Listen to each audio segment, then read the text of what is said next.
तो बच्चों आज हम लोग जो गतिविधि करने जा रहे हैं वो है कक्षा 1 की सारंगी पाठ्य पुस्तक से जो चैप्टर नंबर जो 6 दिया हुआ है तीन साथी।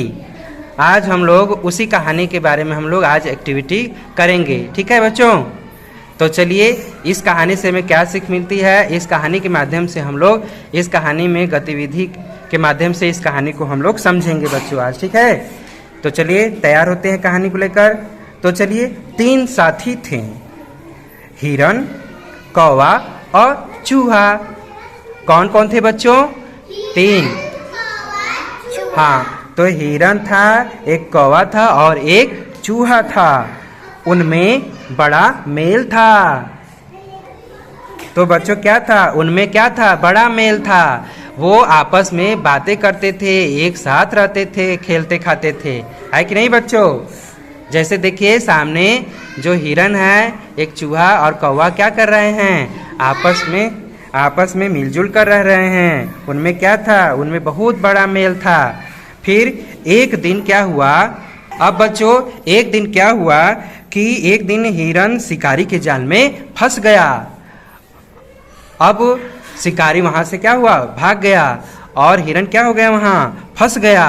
अब हिरन तो जाल में फंस गया बच्चों। अब हिरन क्या करेगा? तभी वहां कौवा आया।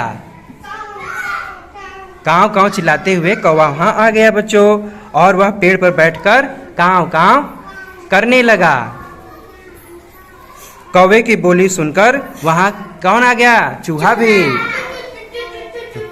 तो देखिए बच्चों, कौवे की बोली सुनकर वहां एक चूहा भी आ गया। चूहे ने क्या किया? जाल को काट दिया।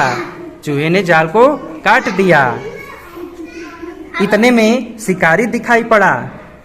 इतने में क्या हुआ? शिकारी दिखाई पड़ा। जाल को चूहे ने काट दिया और क्या हो गया? फिर कौवा काव काव करने लगा। फिर हिरन भाग गया और उसकी जान क्या हो गई? बच गई। इसीलिए बच्चों हमको क्या करना चाहिए? मेल से रहना चाहिए, है कि नहीं बच्चों?